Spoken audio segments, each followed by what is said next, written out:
આજે હું વિક્રમ ઠાકોરના એક એવા ટોપિક પર વાત કરવા જઈ રહ્યો છું કે એમના હેટર્સને આ વિડીયો જોવો ખૂબ જરૂરી છે। એમના ફેન્સ તો જોવાના જ છે, પણ એમના હેટર્સ માટે ખાસ કે આ વિડીયો એમને જરૂરથી જોવો। ઘણી બધી વાર વિક્રમ ઠાકોરને એક બાબતનો સામનો કરવો પડ્યો છે કે વિક્રમ ઠાકોર બેવફાના ગીતો ગાય છે, એમની મૂવીમાં કોઈ સેન્સ નથી હોતું, એમની મૂવી યુથને ખોટા માર્ગે દોરે છે।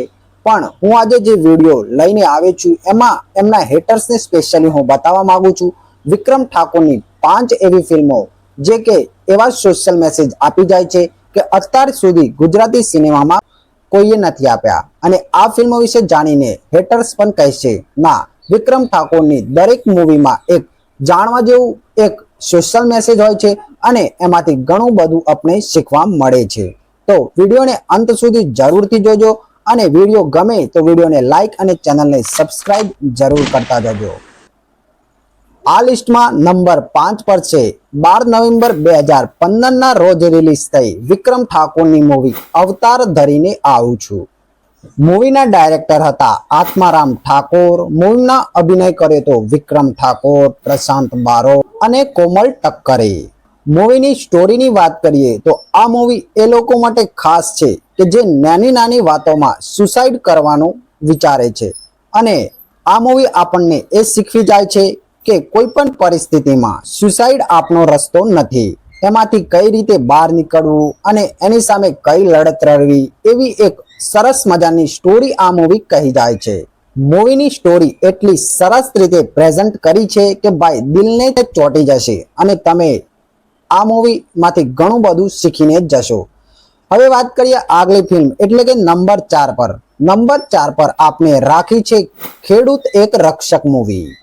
મૂવી રિલીઝ થઈ હતી 25 ઓક્ટોબર 2022 ના રોજ અને મૂવીના ડાયરેક્ટર હતા વિક્રમ ઠાકોરના ફ્રેન્ડ એટલે કે જીતુ પંડ્યા અને આને પ્રોડ્યુસ કર્યું હતું ધર્મેશ શાહે। મૂવી એક એક્શન ડ્રામા હતું। અભિનયની વાત કરીએ તો મૂવીમાં વિક્રમ ઠાકોર અને શ્વેતા સેન લીડ રોલમાં હતા અને મૂવીની સ્ટોરીની વાત કરીએ તો ધરતીના નાથ એટલે કે ખેડૂતો વિશે આ સ્ટોરી છે।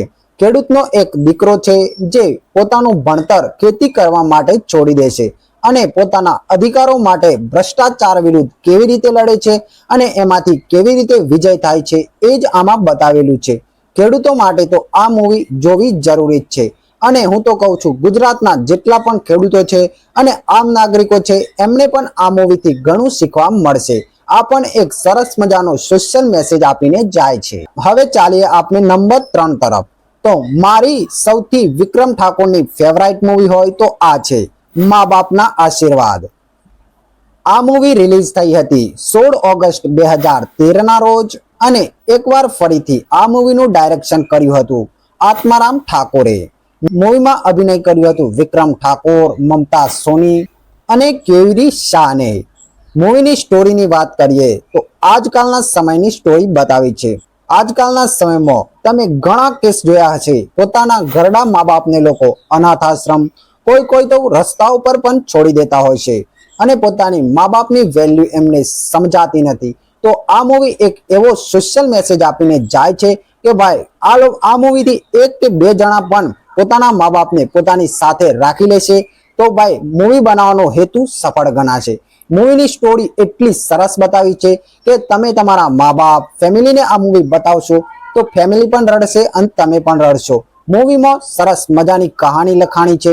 કહાની એકદમ પ્યોર છે, કહાની બહુ સરસ છે અને હું તો કહીશ કે આ મૂવીને જેટલા એવોર્ડ મળે એટલા ઓછા છે, એ ટાઈપની મૂવી બનાવી છે। હવે આગળ વધીએ તો વિક્રમ ઠાકોરની બીજી મૂવી નંબર 2 તરફ। તો નંબર 2 તરફ રાખી છે મેં બોડાનો ભગવાન, જો કે રિસન્ટલી રિલીઝ થઈ છે।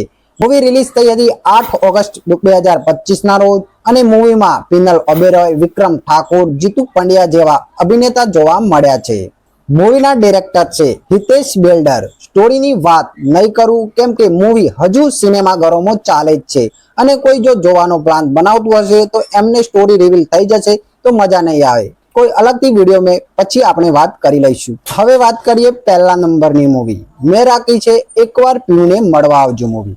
હવે આપ સૌને સવાલ થશે કે આ મૂવીમાં તો કોઈ સોશિયલ મેસેજ પણ નથી તો પહેલા નંબર પર કેમ? बात तो सही है। તો આનું રીઝન એક જ છે, જ્યારે ગુજરાતી ઇન્ડસ્ટ્રી ડૂબમાં હતી અને કોઈ સ્કોપ જ નહોતો કે હવે ગુજરાતી ઇન્ડસ્ટ્રી પાછી આવશે, ત્યારે એક એવો સુપરસ્ટાર આવે છે વિક્રમ ઠાકોર, અને એવડી ફિલ્મ આવે છે એકવાર પીયુને મળવા આવજો. અને આ ફિલ્મથી ગુજરાતી ઇન્ડસ્ટ્રી એટલી બૂસ્ટ મારી જાય છે કે એના પછી ઘણી બધી સુપરહિટ ફિલ્મો આવે છે. અને જો આ ફિલ્મ ના આવી હોત તો હું આગળની જેટલી પણ ફિલ્મો બતાવી એ પણ એક પણ ફિલ્મ ના આવતી. એટલા માટે જ હું આ ફિલ્મને નંબર 1 નો દરજ્જો આપ્યો છે.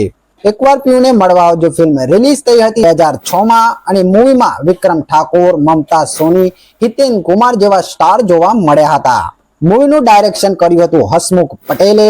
વાત કરીએ મૂવીની સ્ટોરી વિશે તો વિક્રમ ઠાકોર એક સામાન્ય ઘરનો કલાકાર બતાવ્યો છે અને એને પ્રેમ થઈ જાય છે મોટા ઘરની છોકરી એટલે કે મમતા સોની જોડે, અને આ બે પરિવાર વચ્ચે પહેલેથી જ સંબંધો સારા નથી હોતા. તો મૂવી આના ગોળ ગોળ ફરે છે અને મૂવી રોમેન્ટિક ડ્રામા છે, બહુ સરસ મજાની મૂવી છે.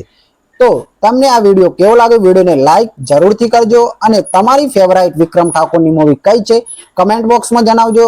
અને તમને એવું લાગે કે કોઈ મૂવી રહી ગઈ હોય અને એના વિશે પણ વિડીયો બનાવો છે તો આપણે બનાવી દઈશું, કમેન્ટમાં એનું નામ જરૂરથી જણાવજો. મળીએ કોઈ આગલા વિડીયોમાં, ત્યાર સુધી bye, take care, thank you.